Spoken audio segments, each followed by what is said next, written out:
Hola a todos y a todas, bienvenidas familias a esta sección.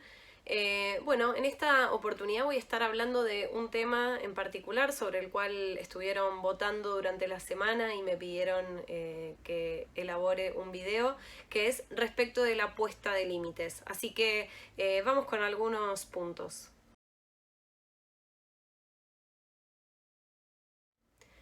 El primer punto sobre el cual me gustaría detenerme un rato es en relación a cuál es la función del límite, ¿no? Porque se habla del límite en la infancia y cuando nosotros hablamos de límites, por supuesto, no podemos decir que es lo mismo el límite para un niño de 2 años que para uno de 4 o uno de 6 o el límite para los adolescentes, ¿no? Es decir, de acuerdo a la edad, por supuesto que va a tener una connotación diferente, pero sí me parece que hay algunas funciones, ¿no?, que tiene el límite, en particular en el desarrollo y en la crianza de un niño, que son importantes destacar.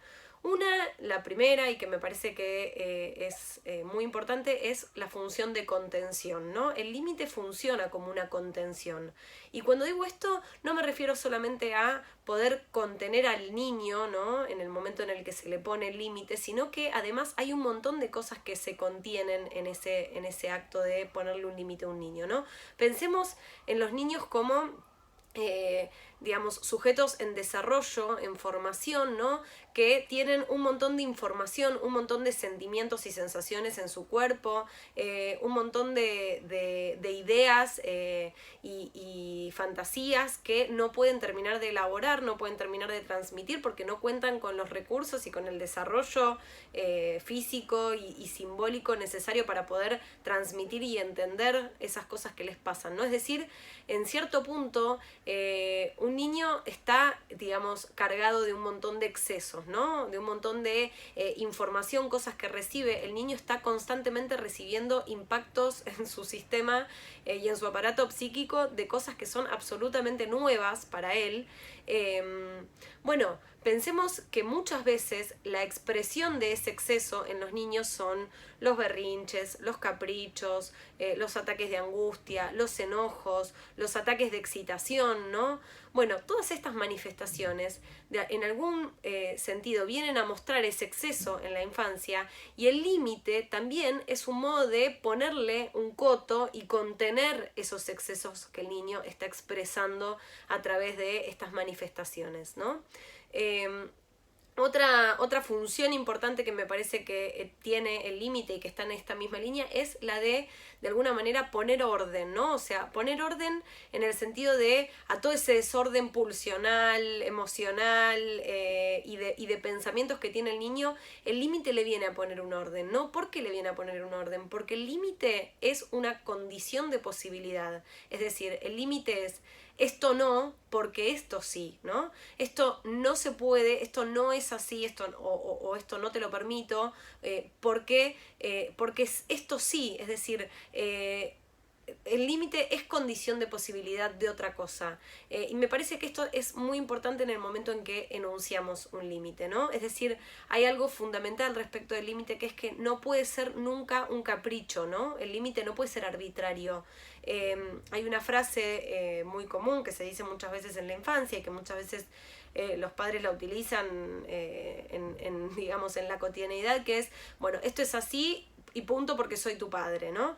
Y esa frase, de alguna manera, lo que viene a obstaculizar, a mi criterio, es la posibilidad de que el niño pueda ver un horizonte más allá del límite, ¿no? Porque el límite tiene que constituir un horizonte, es decir, si bien es cierto que hay muchísimas cosas que no se pueden hacer simplemente porque no se puede, y no hay muchas más explicaciones al respecto, sí el niño tiene que poder ver en ese límite que se le está poniendo que hay algo más allá de eso, ¿no? Entonces me parece que es importante al momento de transmitir un límite que el niño sepa que eso no es ni arbitrario ni caprichoso, sino que tiene una razón de ser, ¿no? Que tiene un sentido. Y por último, me parece que el límite es también, digamos, es una función que también sirve a los fines de poder transmitirle al niño el amor que uno siente por él, ¿no? O sea, me parece que hay como una sensación muchas veces de que cuando, para los padres, cuando se está poniendo el límite, cuando se le pone un límite a un niño, está la idea de que entonces estoy siendo muy duro con él o con ella, o estoy ejerciendo mi autoridad, me siento culpable, ¿no? Aparecen estas frases. Y me parece que en realidad lo más importante es que los padres puedan tener presentes que esto es exactamente inverso, es porque te quiero te pongo un límite, ¿no? Es decir, porque te quiero y porque me importás es que pongo un límite en las cosas que haces.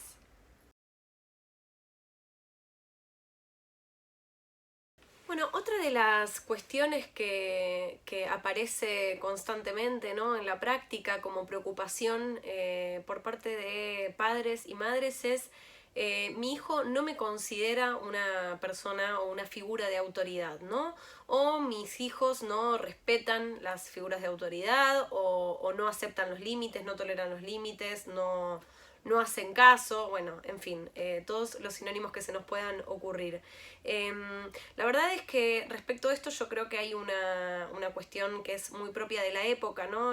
Me parece que actualmente la generación de niños de hoy es una generación mucho más rebelde en algún sentido respecto de la puesta de límites, ¿no? Creo que eso tiene que ver también con ciertos modelos de crianza en los cuales los niños han adquirido progresivamente un derecho mayor a la protesta, ¿no? Que antes no estaba tal vez tan legitimado en otras épocas, en otros momentos. Inclusive hablo desde mi propia crianza, era más difícil rebelarse o protestar frente a un límite que ponía una figura de autoridad o un adulto, y la verdad es que la generación actual de niños es una generación que creo yo que está hasta criada y hasta, ahí socialmente circulan otras representaciones respecto de el acatamiento de límites con los cuales el niño o la niña no están de acuerdo, ¿no? Y me parece que eso está bien, es decir, me parece que está perfecto que un niño o una niña pueda protestar frente a un límite con el que no está de acuerdo, ¿no? Nosotros no tenemos que ir en contra de eso, porque cada uno tiene sus argumentos, ¿no? Los niños, hay una frase que me parece que muchos niños dicen y que me parece que es muy representativa de esto, que es: yo quiero hacer lo que yo quiero. Y está fantástico que así sea, ¿no? El problema no es que el niño quiera hacer lo que él quiere, sino que no siempre lo que el niño quiere hacer es algo que es socialmente aceptable, o es algo que es socialmente posible, o es algo que le haga bien.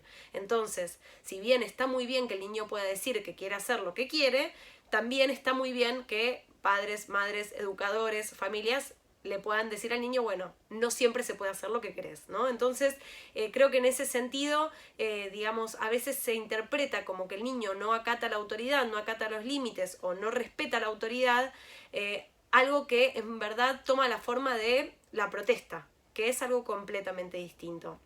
Ahora, me parece que en función de esta preocupación respecto de no soy una figura de autoridad para los niños, hay algo que es muy importante a tener en cuenta, que es que el límite se ejerce a partir de que el propio adulto que ejerce el límite es el límite. ¿Me explico? Es decir, el límite se ejerce en el punto en el que yo, como adulta que estoy ejerciendo el límite respecto de algo que el niño está haciendo que no está bien, pongo eso como un límite para mí mismo, ¿no? Es decir, el límite es algo que nos afecta a todos de alguna manera, y a la vez yo soy el límite o ejerzo ese límite para el niño en la medida en que yo misma me pongo como límite cuando el niño hace esto, ¿no?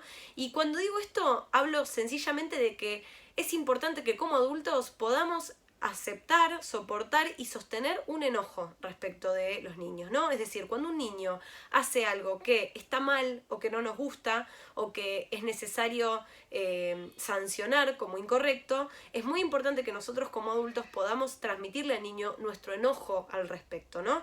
Y ese enojo encarna justamente que hay un límite en lo que eso puede hacer y que ese límite también es el punto en el que eso que hace afecta a los demás, ¿no?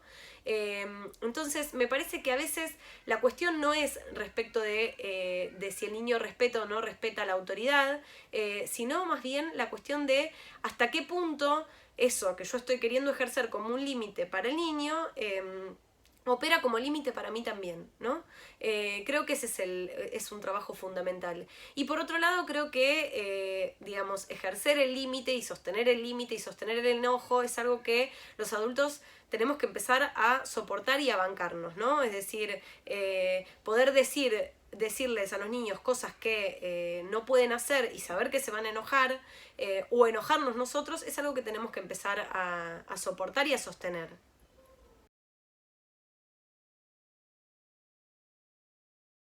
Bueno, para finalizar, yo creo que hay una cuestión que me parece que es importante para poder pensar la puesta de límites en estas nuevas infancias, que tiene que ver de algún modo con los paradigmas, ¿no? Con cómo se fueron modificando los paradigmas, ¿no? Y en este sentido creo que la puesta de límites en las nuevas infancias representa un desafío para todos, ¿no? Para los educadores, para las personas que ejercen la crianza de niños, padres, madres, familias, etc.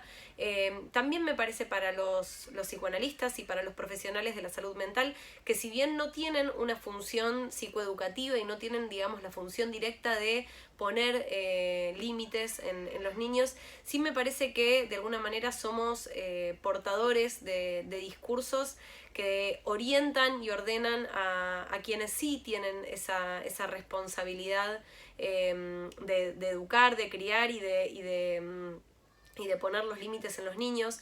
Y me parece que, digamos, hay una tendencia a la moralización, digamos, de ciertas actitudes en la infancia que lentamente están siendo socialmente más aceptadas, pero también creo que aparecieron un montón de diagnósticos propios de la infancia, ¿no? El trastorno posicionista desafiante, el trastorno del control de los impulsos, digo, una serie de diagnósticos que de alguna manera vienen a ponerle un nombre a algunas manifestaciones o expresiones de la infancia que tienen que ver justamente con cierto rechazo a los límites, ¿no? Y en un punto creo que patologizar eso es delicado, ¿no? Me parece que de lo que se trata es de poder pensar de qué modo estamos ejerciendo, ¿no? De qué modo estamos practicando y poniendo los límites en la infancia, ¿no? Y si esos modos que estamos empleando y ese lenguaje que estamos utilizando para poner un límite es un modo y un lenguaje que el niño puede sostener, comprender y soportar, ¿no? Y en todo caso, en función de eso, pensar si hay una dificultad por parte del niño a soportar ese límite o aceptarlo, o si hay una dificultad por parte nuestra, ¿no? Por parte de los adultos para transmitirles a los niños qué es lo que esperamos de ellos y de qué modo esperamos que se comporten, que actúen y que reaccionen frente a los demás, ¿no? En este sentido creo que tenemos un gran desafío, que es el desafío de poder buscar un modo de transmitir los límites, insistiendo siempre en el límite como una condición de posibilidad de otra cosa y el límite ejercido desde una condición de amor hacia el niño y no como un ejercicio de la autoridad, ¿no? Sino más bien todo lo contrario, es decir, insisto, porque te quiero, te pongo este límite y te digo que no a esto.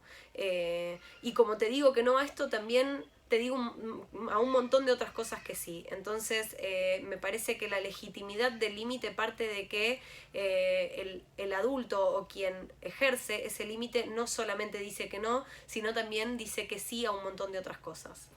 Bueno, muchas gracias a todos por escucharme.